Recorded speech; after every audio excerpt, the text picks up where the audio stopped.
आज ये बहुत ही सुखद अवसर है। हमारे परम मित्र श्री राहुल जी लाड जो एलआईसी में है, बेगू से पधारे हैं और एक सुखद अवसर मिला है हमको एक पॉडकास्ट साथ में करने का। जो हमारे आध्यात्मिक मित्र हैं और सामाजिक आर्थिक स्वास्थ्य संबंधी विषयों को उठाते रहते हैं और देश दुनिया की समस्याओं से खबरों से अवगत रहते हैं और मुझे भी प्रेरणा देते हैं कि कैसे इन विषयों में रुचि लें और इन सामाजिक समस्याओं के बारे में कैसे हम चर्चा करें, उनसे दूर करने का क्या उपाय, इन समस्याओं के बारे में हमको बताते रहते हैं। तो आज हम दोनों के बीच में एक बहुत ही शानदार चर्चा हुई है। आइए हम उस चर्चा का आनंद लें। लीजिए, पेश है ये हमारा बेहतरीन पॉडकास्ट आपके लिए। आज हमारे साथ हमारे मित्र दीपक जी कारपेंटर जो उत्तराखंड में रहते हैं। काफ़ी वर्षों तक आपका सानिध्य मुझे मित्र रूप कहें, परिवार के रूप में कहें या अच्छे मार्गदर्शक के रूप में कहें, आपका सदैव मुझे स्नेह मिलता रहा है और आगे भी मिलता रहेगा। आज मुझे यहाँ किसी निजी काम में आने का अवसर मिला तो दीपक जी के हार्दिक निवेदन के कारण कि कुछ नवीनता लाए जाए जीवन में, क्योंकि नवीन विचारों का आलेख इन दिनों में चल रहा है। कहीं भारत में ऐसी घटनाएं हो रही हैं जिनके हम साक्ष्य बनने जा रहे हैं। महाकुंभ चल रहा है, शरद ऋतु चल रही है। आप अपना परिचय दीजिए अपने व्यूअर्स को। मैं दीपक कारपेंटर, रतनगढ़ निवासी। राहुल भैया मेरे परम मित्र हैं और इनके मार्गदर्शन में ही यूट्यूब का ये पॉडकास्ट संचालित किया जा रहा है। जैसा कि महाकुंभ का पावन अवसर अवसर चल रहा है और शरद ऋतु चल रही है, तो तुलसीदास जी ने बहुत ही सुंदर वर्णन किया है। क्या बात। वर्षा विगत शरद ऋतु आए, फूले का सकल मही चाहे। मतलब वर्षा ऋतु बीत चुकी है, शरद ऋतु आ चुकी है और पूरी पृथ्वी पर फूले काश के फूल खिल चुके हैं। तो बहुत ही सुंदर प्रकृति का वर्णन उन्होंने रामचरितमानस में किया है। ऐसे पावन समय में हम इस रतनगढ़ की पुण्य भूमि में बैठे हैं और हम दोनों परम मित्र। वैसे राहुल भैया और मेरी उम्र में काफी अंतर है, पर उन्होंने हमेशा मित्रवत स्नेह दिया है और मुझे हमेशा आगे बढ़ने की प्रेरणा दी है। और आज इस अवसर पर हम एक बहुत ही महत्वपूर्ण चर्चा करने वाले हैं। बहुत और बहुत धन्यवाद, साधुवाद। आपने अपना संक्षिप्त परिचय के रूप में, जैसा आप जानी मानी हस्ती हैं, साथ साथ आपने समाज के रूप में कई चीज़ों में आपने काम किया है। आप एक हेल्थ के रूप में एक कार्यकर्ता हैं जो कई सुविधाएं आप अपने ग्रामीण क्षेत्रों में, अंचल के क्षेत्रों के लोगों को, आप टीकाकरण हुआ, कोरोना काल हुआ, उस समय आपने जो सुविधाएं उपलब्ध कराई, उसके लिए मैं आपको धन्यवाद अदा करता हूँ। क्या सर, मैं आपसे ये कुछ जानना चाहता हूँ कि इस भागदौड़ भरी जिंदगी में आपने यूट्यूब पर कुछ नया करने का आपका विचार कैसे आया? देखो, ऐसा है भैया, राहुल भैया, यूट्यूब पर बहुत सारे कंटेंट आ रहे हैं जी। लेकिन फिर भी कुछ उनमें कमी है और जीवन को सही दिशा देने वाले कंटेंट की बहुत कमी। और जैसा कि अपना परिवेश है, रतनगढ़ क्षेत्र है या उसके आसपास का क्षेत्र है, उसमें ऐसे संदेश की कमी है जिसको जनमानस आसानी से समझ सके, अपने आप को अपने लोगों से कनेक्ट कर सके और उन विचारों को समझ सके जो जीवन के लिए उपयोगी है, जीवन को सही दिशा दे सके। इस भागदौड़ बड़ी जिंदगी में, जैसे कि रतनगढ़ कठिन क्षेत्र है, या रोजगार की भी समस्या है और भागदौड़ भरी जिंदगी में अगर व्यक्ति दो पल सुकून के मिल जाए या उनको अपना ऐसा कोई साथी मिल जाए जो यूट्यूब पर है और अपने ही बीच का है, तो उन्हें देखकर सुकून मिलेगा। और कैसे शांत रहा जा सकता है उसके बारे में हम जो बताते हैं उसको सुनकर वो भी आनंदित होंगे। बड़ा अच्छा है। मूल रूप से आपके भावों से हमें ऐसा लगता है कि आप लोगों को, लोगों की भावनाओं के बीच में, लोगों के हृदय के बीच में एक खुशी का संचार ढूंढना चाहते हैं। और खुशी का संचार ढूंढने के लिए हो सकता है कि अभिव्यक्ति जो आज इंसान की जो पास जो एक मौलिक आज़ादी होती है, उस मौलिक आज़ादी के रूप में आपने यूट्यूब को चयन किया है। बहुत अच्छी बात लगी कि आप अपना अमूल्य समय, कीमती समय निकाल कर लोगों की आशाओं, अभिलाषाओं, उत्कंठाओं और मन में छुपी हुई कई ऐसी जो चीज़ें हैं, उनको पिरोकर आप समाज को एक नया संदेश देने की अनवरत कोशिश कर रहे हैं। क्या मैं आपकी कोशिश से कोई जान सकता हूँ कि आप जो भी कंटेंट अधिकतर जो बनाते हैं, मैं देखता हूँ कि समाज के, परिवेश के, कुछ यात्राओं के, कुछ मैंने भी आपके यहाँ आकर कुछ एक कोशिश प्रयास मैंने किया है, तो ये देखा है कि आपके जो जो लोग हैं वो इन चीज़ों को काफ़ी पसंद कर रहे हैं। और मैं चाहता हूँ कि आप अपने जो विचारों की जो अंदर की जो ज्वाला है उसको दीप्यमान रखें, आगे बढ़ाते रहें। इसी संदर्भ में आपसे मैं जानना चाहता हूँ कि आप अपने व्यूअर्स में अगले लक्ष्य क्या हैं, किस तरह के आप उनको नई नई चीज़ों से अवगत कराना चाहते हैं। भारत क्या है, भारत को हमें जानना है। हम दुनिया को कब जाने, जब हम स्वयं को नहीं जान पाए। स्वयं से जानने की यात्रा, भारत को जानने की यात्रा आप अपने प्रकाश डालिए। बहुत बहुत धन्यवाद, बहुत ही अच्छा विषय उठाया है।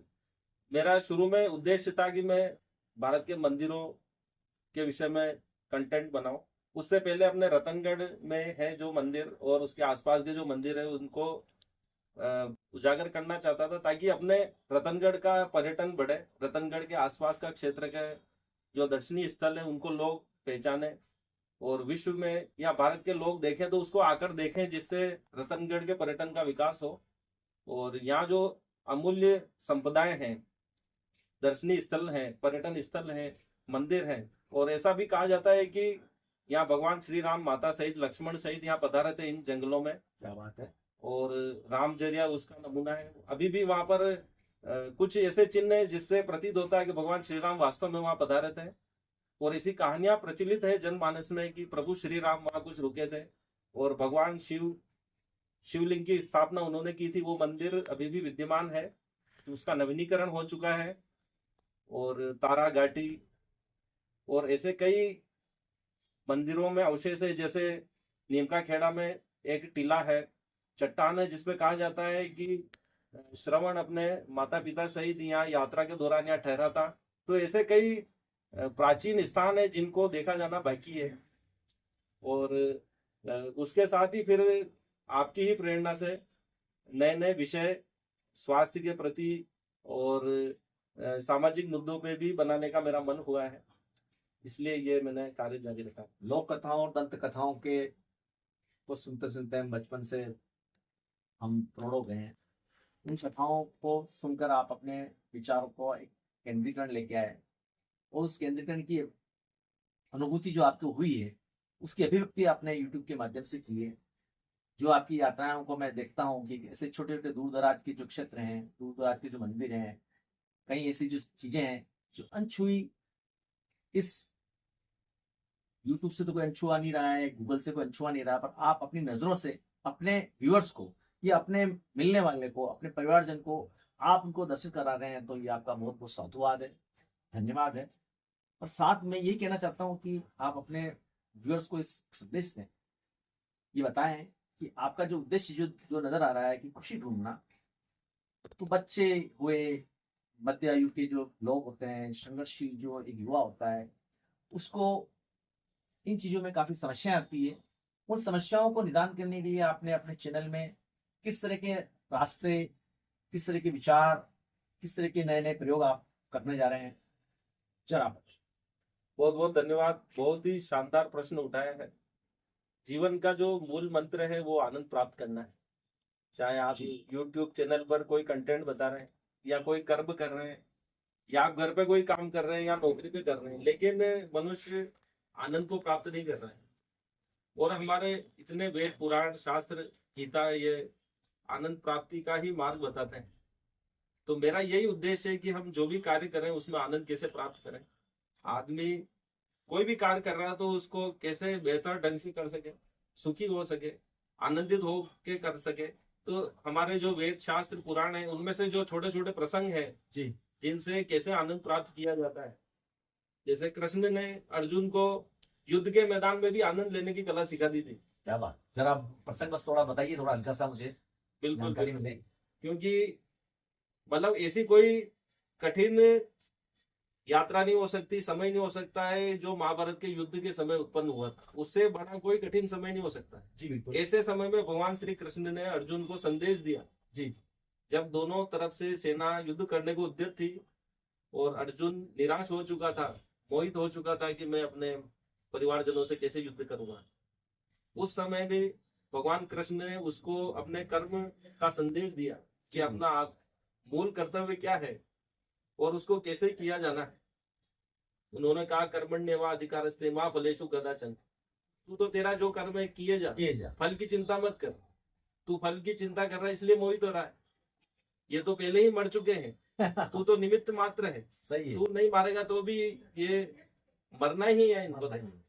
तो ऐसे संदेश कठिन समय में उन्होंने दिए और उन्होंने कहा है कि मामेकम शरणम व्रज, तू मुझ एक की ही शरण में आ, बाकी सब तरफ दिशाओं में देखना बंद कर दे। जी जी। एक मूल सत्य मैं ही हूँ और मैं कह रहा हूँ वही सत्य है। तो ऐसे कठिन समय में जब युद्ध, दोनों तरफ से सेना उद्यत है युद्ध करने के लिए, ऐसे समय में संदेश देना समझाना बहुत कठिन काम होता है। फिर भी उन्होंने अर्जुन को समझाया और उसको हाथ पकड़ के युद्ध के लिए नहीं लगे, उसकी खुद की समझ पैदा कर दी ऐसे कठिन समय में। तो वो कला सभी को सीखनी चाहिए, पूरी मानव जाति के लिए आज भी उपलब्ध है। और ऐसा कोई कठिन समय नहीं हो सकता है जब हम आनंद प्राप्त नहीं कर सकते। और उन्होंने युद्ध किया और बिल्कुल निर्मोह होकर युद्ध किया और विजय को प्राप्त किया। दीपक भाई, ऐसे देखा जाए तो हम सब लोग मिलकर जाने अनजाने में हर हर व्यक्ति, आप हो चाहे मैं हूँ चाहे मेरे कई मित्र लोग हुए हैं, हमारे मिलने जुलने वाले होते हैं, कहीं कहीं छुपी हुई अपने अंदर एक भावना होती है कि मैं भी किसी माध्यम से मानव कल्याण की भावना हर व्यक्ति के अंदर होती है। मानव कल्याण का जो विषय है बहुत बड़ा एक अंदरूनी खुशी देने वाला विषय होता है, और खुशी देने वाले विषय को आदमी सदैव कहीं कहीं समय अपने अंदर आत्मसात कर लेता है। आपने इसी तरह के कई विषयों को आत्मसात करने की बहुत अच्छी कोशिश की। मैं चाहता हूँ कि आप अपनी यात्रा को यूट्यूब के माध्यम से, आपकी जर्नी लगभग 5 साल से ऊपर हो गए हैं, काफ़ी अच्छे अच्छे आपने वीडियो बनाए हैं। आप अपने जर्नी में कई अच्छे अच्छे पहलुओं को छुआ है। आप इसी तरह आप अपने नए नए पहलुओं को छूते रहेंगे और हमें अच्छे अच्छे कंटेंट, अच्छे अच्छे लोगों को जानकारियाँ जो अनछुई है, जो जहाँ जहाँ जहाँ न पहुँचे कभी, जहाँ न पहुँचे रवि वहाँ पहुँचे कभी, जो कहते हैं ये सिद्धांत। आप एक कवि तो है ही, आपके अंदर अच्छी चित्रकला का एक नमूना है, आप अच्छे कवि हैं। आप अपनी यात्रा को आगे बढ़ाएं। जी बहुत बहुत धन्यवाद, आपने अपना मूल्य समय दिया, मुझे इस चैनल पर आने का, बोलने का अवसर दिया, इसके लिए बहुत बहुत साधुवाद। जय हिंद, जय भारत। बहुत बहुत धन्यवाद, आप पधारे बेगू से। और इनके चैनल को आप अधिकतर सब्सक्राइब कीजिए, आप इनको देखिए, बहुत अच्छे अच्छे, समय जरूर लगता है, ये अपने कंटेंट बहुत अच्छे भिजवाते हैं, बहुत बड़े यादगार पल इनके साथ रहते हैं। Thank you.